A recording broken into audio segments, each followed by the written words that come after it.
Bismillahirrahmanirrahim. Assalamualaikum warahmatullahi wabarakatuh. Waalaikumsalam warahmatullahi wabarakatuh. Assalatu wassalamu ala asrafil anbiya wal mursalin wa ala alihi wa sahbihi ajmain. Asyhadu an la ilaha illallah wahdahu la syarikalah wa asyhadu anna Muhammadan abduhu wa rasuluh la nabiyya ba'da. Bersyukur kepada Allah dan mengucap alhamdulillahirabbil alamin. Bersalawat kepada Nabi dan mengucap Allahumma shalli ala sayyidina Muhammad wa ala ali sayyidina Muhammad. Alhamdulillah wa syukurullah kepada Allah. Pada malam hari ini kita masih diberi kesempatan di tempat ini untuk melaksanakan sholat tarawih dan insyaallah diikuti nanti dengan sholat witirnya. Selanjutnya salawat dan salam tak lupa kita sampaikan kepada junjungan kita Nabi besar Muhammad SAW, manusia mulia yang pernah ada di muka bumi ini. Semoga salawat dan salam terumpah ruah kepada keluarganya, sahabatnya, dan kepada kita yang tetap setia dengan ajarannya sampai akhir zaman nantinya. Alhamdulillah, bapak-bapak dan ibu-ibu semuanya yang dirahmati Allah. Insya Allah kita-kita yang ada di masjid ini adalah orang-orang yang terpilih. Amin. Karena berapa banyak orang di luar sana mungkin juga ingin bersama-sama kita di tempat ini. Tapi disebabkan karena suatu hal mereka tidak bisa menghadiri majelis ini. Mungkin saja mereka itu bukan tidak mau. Tapi mungkin juga karena keadaan lah yang membuat mereka tidak bisa hadir di tempat ini. Mungkin bisa saja mereka lagi di perjalanan. Atau mungkin bisa saja mereka ada di rumah sakit. Ada yang sakit, ada yang menunggu yang sakit. Dan mungkin juga ada yang mau mengobati yang sakit. Insya Allah mungkin semuanya juga itu telah ketentuan Allah. Sebenarnya kalau kita lihat ibadah kita ini kan ibadah ritual ya. Kita sholat, ruku, sujud. Mungkin insya Allah mereka tuh ibadahnya ibadah sosial gitu. Jadi janganlah terlalu kita mengecilkan arti mereka. Karena mereka juga termasuk beribadah dalam bentuk sosial tentunya. Bapak-bapak, ibu-ibu yang insya Allah dimuliakan Allah. Pada kesempatan ini saya izin sama Ustadz Iwan. Karena mungkin apa yang akan saya sampaikan ini telah disampaikan Ustadz Iwan sebelumnya. Kita masih ingat kan ayat dalam surat Al-Baqarah 183. A'udzubillahi minasyaitonirrajim. Ya ayyuhallazina amanu kutiba alaikumussyam kama kutiba alal ladzina min qablikum lalakum tattaqun. Saya sedikit mengulas saja di sini. Di sini sebenarnya ada 3 kata kunci sebenarnya. Kata kunci pertamanya adalah orang yang beriman. Hanya khusus untuk orang yang beriman. Selain orang beriman tidak disertakan di dalam ayat ini. Terus orang beriman itu diwajibkan untuk berpuasa. Diwajibkan berpuasa. Setelah diwajibkan berpuasa, hasilnya apa? Hanya satu hasilnya cuman. Harapan menjadi orang yang bertakwa. Kalau seandainya kita lihat takwa itu dalam artian takwa hanya satu kalimat cuma. Mengerjakan yang disuruh, meninggalkan yang dilarang. Itu inti takwa cuman. Tapi apakah seringan itu? Mari kita coba lihat lebih lanjut.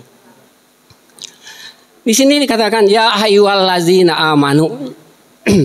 Ini mohon maaf ini kedua bapak-bapak semuanya. Pernahkah kita sehalus bahasa ini kepada keluarga kita kah? Kepada anak kita? Wahai orang-orang yang beriman. Pernahkah kita mengatakan kepada anak kita? Wahai anakku, belajarlah yang baik, semoga engkau berhasil. Atau mungkin juga, wahai istriku, makanan apa yang ada sekarang? Dimulai dengan kata wahai. Berarti Allah itu amat santun, amat pengasih, amat lembut Allah itu. Pernah nggak jujur bapak-bapak? Pernahkah bapak-bapak mengatakan kata wahai kepada istri atau pada anak? Jujur deh. Gak pernah. Ibu-ibu pernah nggak merasakan dipanggil bapak-bapaknya, wahai istriku, kata dia? Gak ada, jarang. Lantas pernah nggak ibu-ibu bilang ke suaminya, wahai suamiku, segala kebutuhan sekarang udah naik harga mahal. Wahai istri, wahai suamiku, tambahlah belanja rumah. Pernah nggak ibu ngomong begitu? Tapi nggak pakai kata wahai kan? Justru Allah mengatakan kata wahai loh. Berapa lembutnya Allah itu, berapa santunnya Allah itu. Jadi Allah itu adalah lembut, santun Allah itu. Jadi berarti Allah lembut dan santun kepada hambanya gitu kan. Terus dikasih tahu, wahai orang-orang yang beriman. Sebenarnya yang beriman itu apa sih yang iman? Maaf mungkin nanti kalau waktunya agak lebih sedikit 2 menit boleh ya? Boleh, 5 menit juga boleh. Orang yang beriman, kita ingat di dalam Islam itu ada 6 rukun iman. Yang pertama adalah percaya kepada Allah, yakin dan percaya kepada Allah. Kedua, percaya kepada malaikat. Ketiga, percaya kepada kitab. Yang keempat, pada nabi dan rasul. Kelima, pada hari kiamat. Keenam, percaya kepada kadar baik, kadar buruk atau takdir. Jadi ini dalam istilahnya orang, kalau seandainya yang gampang kita ambil perumpamaan di dalam orang produksi, ini kalau seandainya produksi atau orang yang membuat barang, itu sangat ingat sekali ada input, ada proses, ada output. 3 itu selalu ada itu. Input, proses, output. Kalau seandainya output hasilnya nggak bagus, lari lagi ke input. Kalau inputnya bagus, prosesnya nggak bagus. Kalau prosesnya nggak bagus, berarti hasilnya nggak bagus. Ini akan selalu berulang-ulang terus. Di dalam puasa ini juga kita berulang-ulang terus itu. Di dalam input berarti ada 6 yang harus kita yakinin dan kita yakini, kita percaya. Terus kita lihat sekarang. Diproses. Apa yang diproses? Percayakah kita kepada Allah? Pertanyaannya, sejauh manakah kita percaya kepada Allah? Ingat bahwa Allah itu melihat kita. Allah itu memandang kita. Allah itu selalu melihat dan memahami kita. Allah itu berada dekat dengan kita, bahkan lebih dekat daripada ulat leher kita. Jadi apapun tindakan kita, kerjaan kita sehari-hari, sewaktu-waktu selalu dalam pengawasan Allah. Masalahnya, yakin gak kita Allah itu melihat kita dan Allah itu selalu menunjukkan dia bahwa dia itu Allah. Yakin gak kita kepada Allah? Sejauh mana kita yakin kepada Allah tersebut?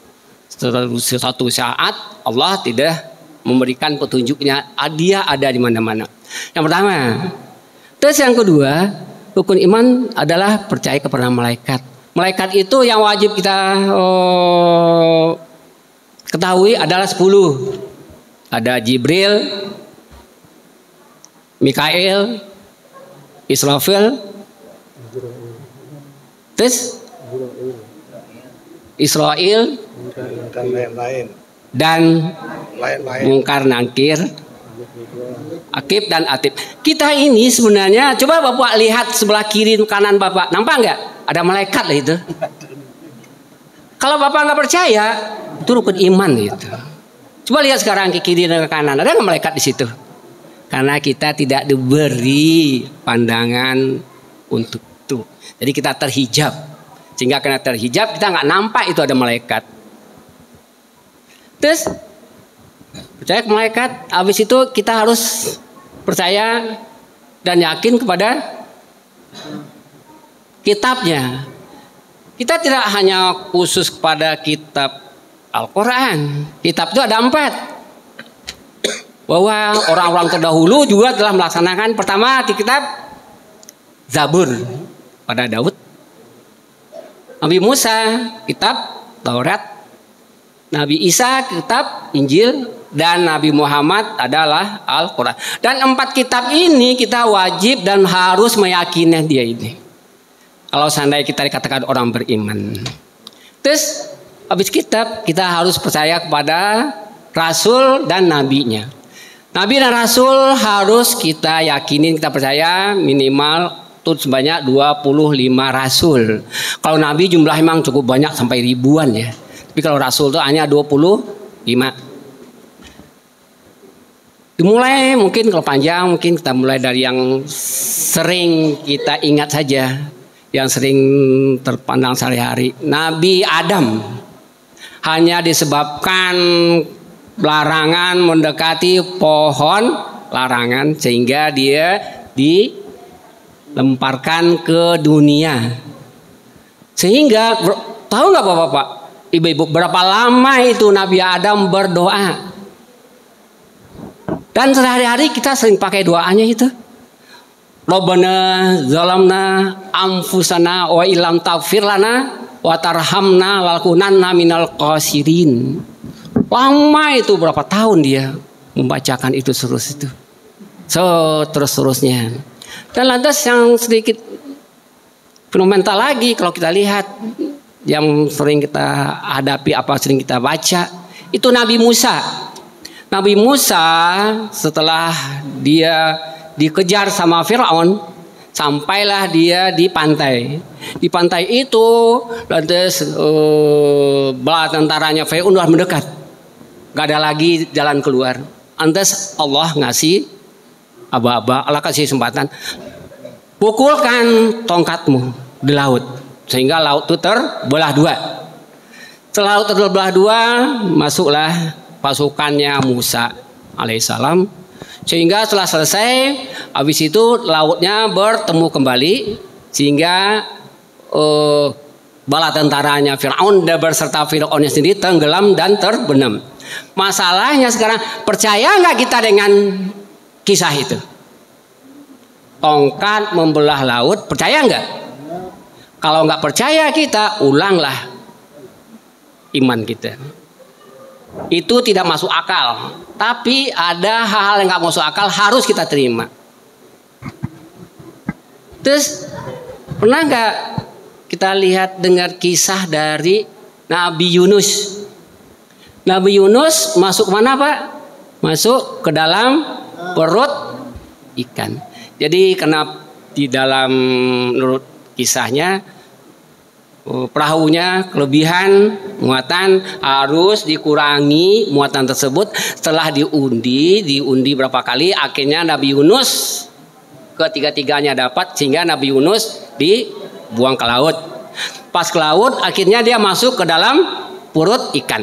Sekarang menjadi pertanyaannya,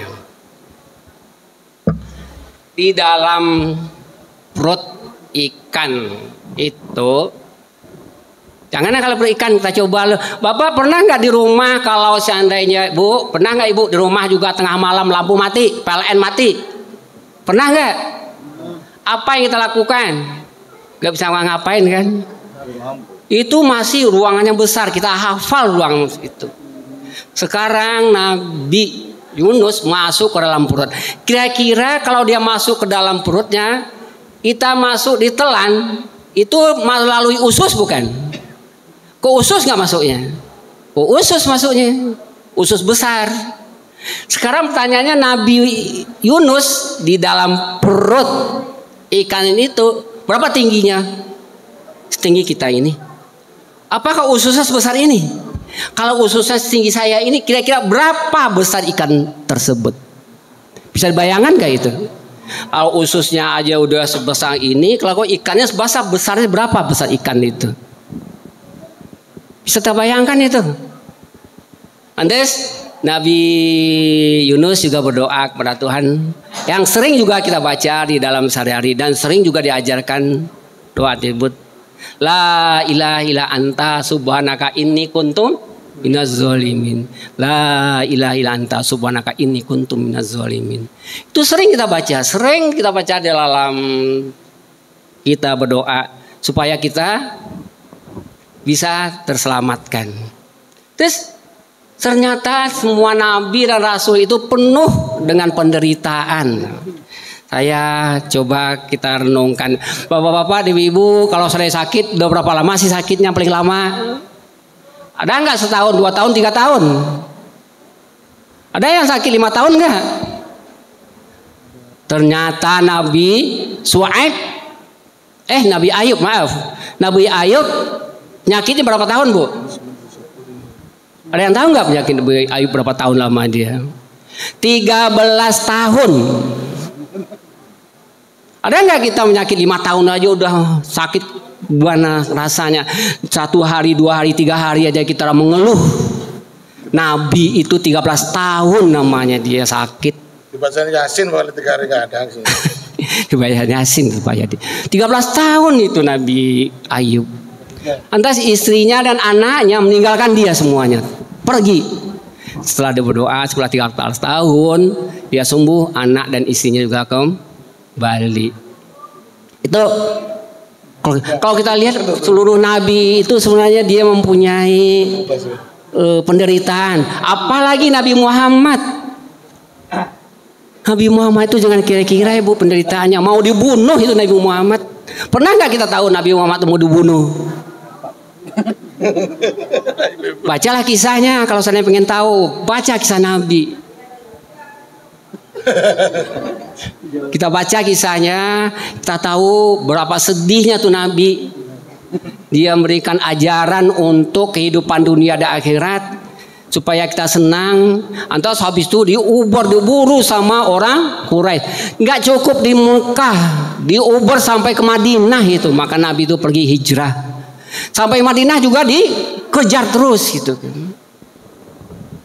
Bayangkan berapa penderitaan Nabi di Mekah itu selama 13 tahun. Di Mekah 10 tahun, di Madinah itu 13 tahun lamanya dia. Sehingga wafatnya beliau. Nah, setelah itu rukun iman selanjutnya adalah kita harus percaya kepada hari kiamat. Kenapa harus kita percaya? Sebelum kita lahir ke dunia ini, sebenarnya kita itu udah tertulis di dalam Lahul Mahfuz. Jadi 50 tahun lamanya sebelum kita lahir ke bumi itu telah tertulis dalam Lahul Mahfuz bahwa rajul itu nanti akan lahir nih sekian umurnya. Udah ada itu. Tinggal nunggu waktunya saja, cuma tinggal itu. Jadi kita tuh telah tertulis siapapun yang lahir di muka bumi ini telah tertulis dalam Lahul Mahfuz. Terus habis itu kita barulah lahir. Terus mulai kecil, remaja, tua, meninggal. Itu baru proses pertama. Justru katanya Ustadz almarhum Arifin Ilham itu adalah hidup setelah hidup, mati setelah hidup. Itu yang sebenar-benar hidup.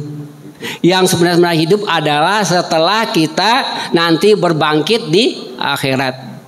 Setelah kita berbangkit di akhirat itu ternyata panjangnya Masya Allah walau alam bisawab.